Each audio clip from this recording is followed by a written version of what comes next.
প্রিয় দেশবাসী, সবাইকে বাংলা নববর্ষ 1432-এর শুভেচ্ছা জানাচ্ছি। শুভ নববর্ষ। পহেলা বৈশাখ আমাদের প্রাণের উৎসব, বাঙালির সার্বজনীন উৎসব। পুরো পৃথিবীতে যেখানে যেখানে বাঙালিরা আছেন, আজ আমাদের সবার আনন্দের দিন, বর্ষবরণের দিন। বাংলা সাল গণনা শুরু হয়েছিল কৃষিকাজের সুবিধার জন্য, ফসলি সন হিসেবে। এখনও এদেশের কৃষকরা বাংলা তারিখের হিসেবেই বীজ বোনেন, ফসল তোলেন।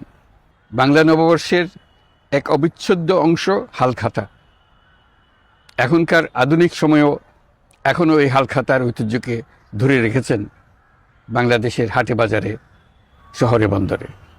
নববর্ষের বৈশাখী মেলায় বাংলাদেশের জেলায় জেলায় উদ্যোক্তারা সারা দেশে ঐতিহ্যবাহী শীতলপাটি, মাটির হাঁড়ি পাতিল, খেলনা, হাত পাখা ইত্যাদি তৈরি করে নিজেদের সৃজনশীলতাকে তুলে ধরেন এই দিনকে উপলক্ষ করে।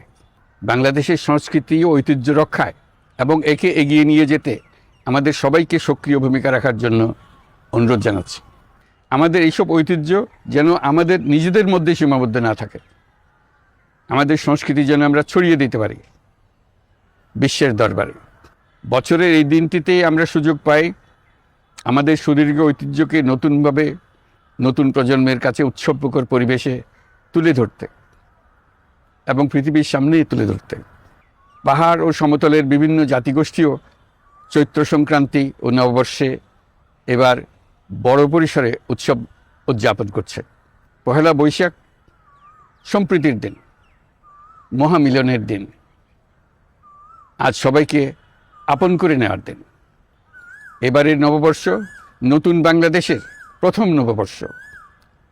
আসুন আমরা বিগত বছরগুলোর গ্লানি, দুঃখ, বেদনা, অসুন্দর ও অশুভকে ভুলে গিয়ে নতুন প্রত্যয়ে, নতুন উদ্যমে সামনের দিকে এগিয়ে চলুন নতুন বাংলাদেশ গড়ে তুলি।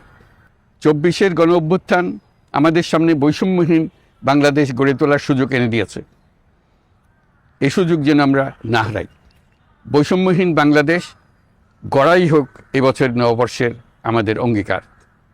আমি নববর্ষের সকল আয়োজন ও উদ্যোগের সাফল্য কামনা করছি। নববর্ষ 1432 আমাদের সবার জন্য শুভদিনের সূচনা করুক।